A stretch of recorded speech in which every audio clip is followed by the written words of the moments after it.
الرحيم يا أيها الذين آمنوا لا تقولوا راعنا وقولوا انظرنا واسمعوا وللكافرين عذاب أليم ما يود الذين كفروا من أهل الكتاب ولا المشركين أن ينزل عليكم من خير من ربكم الله يختص برحمته من يشاء والله ذو الفضل العظيم.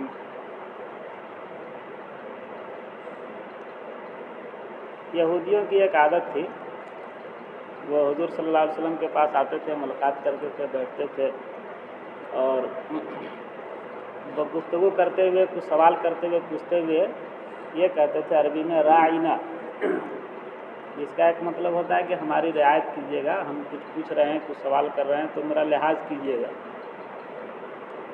لیکن اس میں وہ بدماشی یہ کرتے تھے، شرارت یہ کرتے تھے کہ راعینا کے عین کو تھوڑا سا کھینچ دیتے تھے، راعینا. تو اب اس کا معنی بدل جاتا ہے.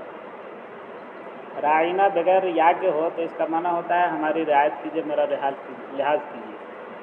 اور اسی کو تھوڑا یا کو کھینچ دے آدمی، زیر کی جگہ یا بڑھا دے، تو اب اس کا معنی ہو جاتا ہے چرواہا. تو یہ لوگ جو ہے دوسرے معنی میں اس کو استعمال کرتے تھے اور آپس میں کہتے بھی تھے کہ دیکھو ہم کیسے، اور اندر اندر خوش بھی ہوتے تھے. دوسرے مسلمان چونکہ یہ لفظ کا معنی تو لحاظ کرنا ہے، رعایت کرنا ہے، تو یہودیوں کا دیکھا دیکھی بھولے والے مسلمان بھی یہی لفظ استعمال کرتے تھے. تو اب یہودی جو اور زیادہ خوش ہوتے تھے کہ دیکھو ہم لوگ جس معنی میں کہتے ہیں نا، دیکھو اب مسلمان بھی کہنے لگا. تو خوب چٹکی لیتے تھے. چٹکی لینا جس کو بولتے ہیں نا، تو اللہ تعالیٰ نے کہا کہ ایسا ہے کہ اب جب مسلمان کو حضور صلی اللہ علیہ وسلم سے ملاقات کرنا ہو، کوئی بات کرنا ہو، کوئی نجی مشورہ کرنا ہو یا کوئی مسئلہ پوچھنا ہو، تو رائنا کا لفظ نہیں کہنا ہے. اسی معنی کا دوسرا لفظ ہے انظرنا. اس کا معنی بھی یہ ہوتا ہے میرا لحاظ کیجیے، میری بات پر توجہ دیجیے. تو اس کا یہ لفظ استعمال کرنا ہے. اس لفظ میں وہ والا جو دوسرا معنی ہے نا وہ پیدا نہیں ہو سکتا ہے. اب جب پیدا نہیں ہوگا تو یہودیوں کو شرارت کرنے کا موقع نہیں ملے گا. اس سے ایک بات سمجھ میں آئی کہ نبی صلی اللہ علیہ وسلم کے لیے یا کسی بھی انبیاء کے لیے کوئی ایسا لفظ جس میں کوئی بے ادبی کا پہلو بھی نکلتا ہو، اس کو بھی کسی مسلمان کو استعمال نہیں کرنا چاہیے. ایسا لفظ بولنا چاہیے جس میں ادب کا لحاظ ہو. بے ادبی کا پہلو اگر نکلتا ہو نا تو اس کو استعمال نہیں کرنا چاہیے. اس کو اسے منع کیا گیا. یا ایھا الذین آمنوا، اے ایمان والو، اے مسلمانوں، لا تقولوا راعنا، راعنا کا لفظ نہ کہو. یعنی حضور کے بعد جب ملاقات کرنے کے لیے جاؤ تو یہ نہ کہو راعنا، قولوا انظرنا، انظرنا کہو. راعنا کے لفظ کی جگہ انظرنا کا لفظ کہنا ہے. دونوں کا معنی ایک ہی ہے، لیکن اس میں اس کو شرارت کا موقع ملتا ہے یہودیوں کو، اس میں شرارت کا موقع اس کو نہیں ملے گا. واسمعوا، اور نبی کی بات مانو، قرآن کی بات مانو، جو حکم دیا جا رہا ہے اس کو سنو. وللکافرین عذاب علیم، اور ایسی شرارت کرنے والے کافروں کے لیے دردناک عذاب ہے. اس طرح کی جو شرارت کرتے ہیں، نبی کا مذاق اڑاتے ہیں، چٹکی لیتے ہیں، ان کے لیے دردناک عذاب ہے. یہ ایسا کرتے کیوں تھے؟ یہودی جو ہے حضور صلی اللہ علیہ وسلم کی بے ادبی کا پہلو نکال کر کے اور اس پر خوش ہوتے تھے، چٹکی لیتے تھے. اس کی وجہ کیا ہے؟ قرآن کہتا ہے کہ اس کے اصل وجہ یہ ہے کہ یہود چاہتے نہیں ہے کہ مسلمانوں پر یا مسلمانوں کے نبی پر کوئی بھلائی نازل ہو. اور سب سے بڑی بھلائی تو نبوت ہے. اس سے بڑی بھلائی کیا ہوگی؟ ہم آپ اور پوری امت کے کی جتنی بھی بھلائی کی چیزیں ہیں وہ سب نبوت سے نکل کر کے آئی. مطلب نبی آئے تو ہم لوگ کو قرآن ملا، حدیث ملی، یہ شریعت کے مسئلے مسائل ملے. مسجد جو ہم لوگ کی ہے وہ نبی صلی اللہ علیہ وسلم کے برکت کی وجہ سے. اگر نبوت کا سلسلہ نہیں ہوتا تو یہ جتنا جو فقہ ہے، محدثین ہے اور علماء ہے، یا نماز پڑھنے کا طریقہ ہے، یا جتنی بھی دین کے لائن کی چیزیں سب تو وہیں جا کر کے جڑتی ہے. اور اصل بھلائی یہی ہے آخرت کے اعتبار سے. تو یہ یہودی چاہتے اصل میں یہ تھے کہ یہ بھلائی یعنی نبوت حضور صلی اللہ علیہ وسلم پر نہیں آنا چاہیے، جو بنو اسماعیل میں سے آنا چاہیے تھا. بنو اسحاق پر آ گیا، بنو اسماعیل پر. تو اس حسد میں جو ہے نا جل کر کے وہ ایسی بات کرتے ہیں. इस तरह का पहलू निकालने की कोशिश करते हैं। मा यवद्दुल्लज़ीना कफ़रू मिन अहलिल किताबि वल मुशरिकीन, अहले किताब में से और मुशरिकीन में से जो काफिर है वो नहीं चाहते हैं कि तुम पर तुम्हारे रब की जानिब से कोई भलाई उतरे। वल्लाहु यख्तस्सु बिरहमतिही मन यशा, हालांकि अल्लाह ताला अपनी रहमत के साथ खास कर लेता है जिसको चाहता है। अल्लाह की रहमत के मालिक अल्लाह ताला खुद है, अपनी रहमत को जिसको चाहते दे देते हैं। इसमें किसी को हसद जलन नहीं होना चाहिए था जो यहूदियों को है। वल्लाहु ज़ुल फ़ज़्लिल अज़ीम, अल्लाह ताला बड़े फ़ज़ल वाले हैं। मा नंसख़ मिन आयतिन औ नुंसिहा नाति बिखैरिन मिनहा औ मिस्लिहा अलम तअलम अन्नल्लाह अला कुल्लि शैइन क़दीर। यहूदियों को एक एतराज़ ये होता था कि शरीयत में बहुत सारे अहकाम ऐसे हैं जो बाद में बदले गए। पहले हुक्म कुछ था, फिर बाद में उसको बदला गया।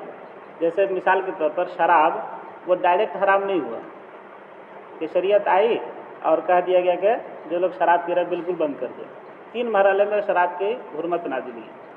पहले कहा गया कि देखो इसमें नफ़ा नुकसान ज़्यादा है, लेकिन नुकसान ज़्यादा है, नफ़ा कम है, इतना कह के छोड़ दिया गया। दूसरे मरहले में कहा गया ला तक़रबुस सलात व अंतुम सुकारा, कि शराब पी करके नशा करके नमाज नहीं पढ़ना है, उसके अलावा वक्त में अभी तक इजाज़त। तीसरी जो आयत नाजिल हुई इन्नमल खम्रु वल मैसिरु वल अंसाब वल अज़लामु रिज्सुम मिन अमलि शैतान फज्तनिबूहु लअल्लकुम तुफ़्लिहून, कि ये जो जुआ है, शराब है, बिल्कुल गंदा अमल है, बिल्कुल उसे ये शैतानी अमल है। मिन अमलि शैतान फज्तनिबूहु, इससे रुक जाओ, लअल्लकुम तुफ़्लिहून, तुम्हारी कामयाबी इसमें। तो अब वहाँ से बिल्कुल हराम हो गया शराब। इसी तरीके से पहले ज़माने में नमाज में गुफ्तगू करना दुरुस्त था। नमाज़ पढ़ रहे हैं, इमाम साहब नमाज़ पढ़ा रहे हैं, तो आने वाला पूछ लेता था क्या रिकत हुई है, और उसके बाद नियत मानते। तो इस तरह की बहुत सारी चीज़ें हैं जो पहले थी, उसके बाद में शरीयत में उसको ख़त्म कर दी। तो ये जो इसको बोलते हैं शरीयत की नज़र में मनसूख होना।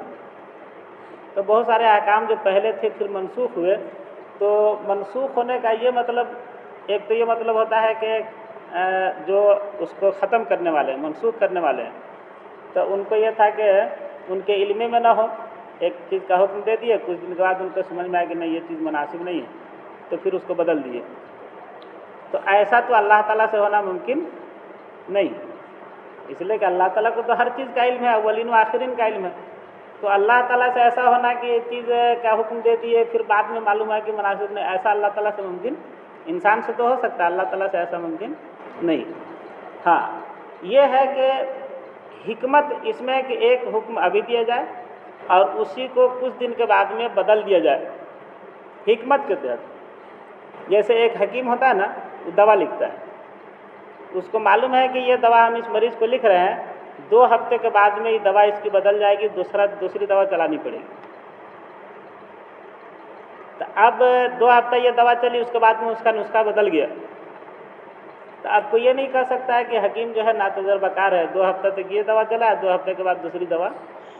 हालांकि वो नातजुर्बाकारी को ऐसा नहीं किए, उनके इल्म में पहले से था कि इसके बॉडी के अंदर अभी इतनी ही क्षमता है कि इसको बर्दाश्त करे, और जब ये दवाई बर्दाश्त कर लेंगे और बॉडी में कुछ ताकत आ जाएगी तो 2 हफ्ते के बाद में फिर ये दवा इसको ज़्यादा सूट करेगी। अभी दे देंगे तो बजाय फ़ायदा के नुकसान हो जाएगा। तो वो हकीम को पहले से इल्म था, वो अनजाने में ऐसा नहीं कर रहा है, उससे वो मतलब जाहिल नहीं है, उसके इल्म में है ये बात कि हमको इतने दिन के बाद नुस्खा बदल देना है। फिर मज़ीद 3 हफ्ता ये दवा खाएंगे तो उसके बाद फिर नुस्खा बदल जाएगा, तब मुकम्मल सेहत इसकी होगी। इसी तरीके से अल्लाह ताला बहुत सारे अहकाम बदले हैं।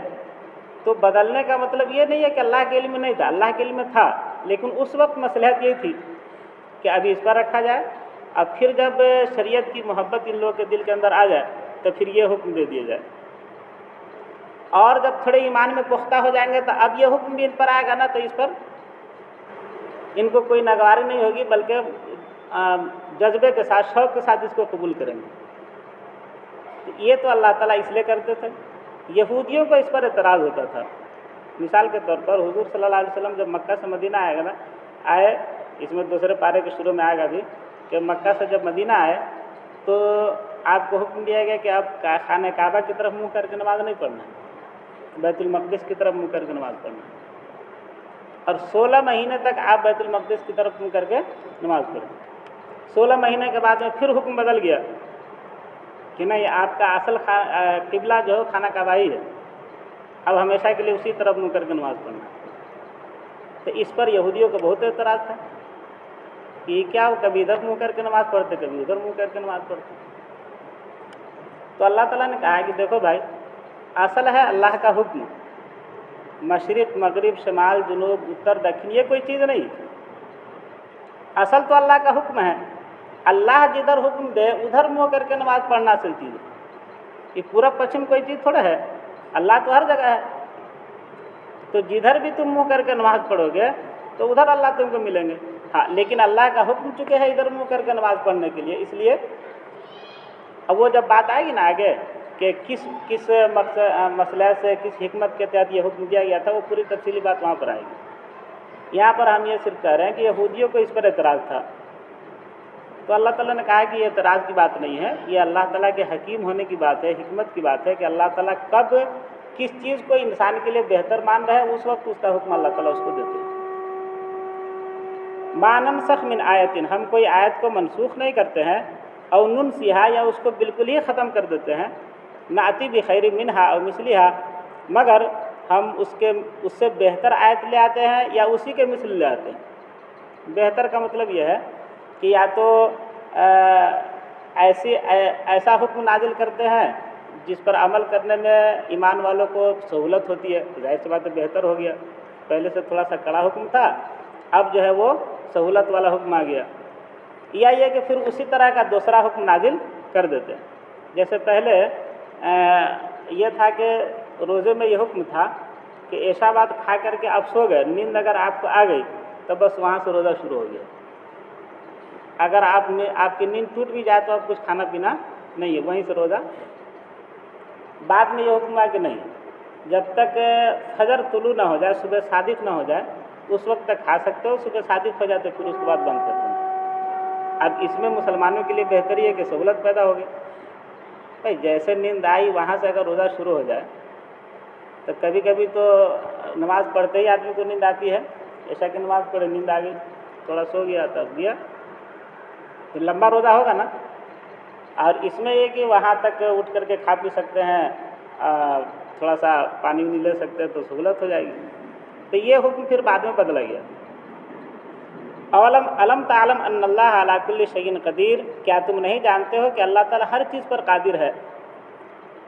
तो ये जो हुक्म बदलते अल्लाह ताला, ऐसा नहीं है कि अल्लाह ताला के इल्म में नहीं था, इस पर अल्लाह की कुदरत नहीं थी, अल्लाह के इल्म है, लेकिन इंसानों के मिजाज को देख करके इंसानों के लिए कौन सी चीज़ को किस वक्त मसलहत के मुताबिक होगी, हिकमत के मुताबिक होगी, इस तरह का हुक्म अल्लाह ताला देते हैं, बदलते हैं।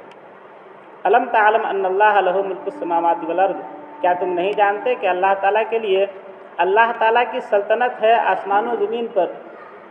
जब पूरी आसमान व ज़मीन पर अल्लाह ताला की सल्तनत है तो अल्लाह ताला को इख्तियार है वो जैसा हुक्म जब दे। अगर किसी मुल्क पर किसी को हुकूमत हासिल हो जाती है तो वो चाहता है कि मेरी बात, जो बात निकल जाए वो कानून बन जाए, नहीं चाहता है।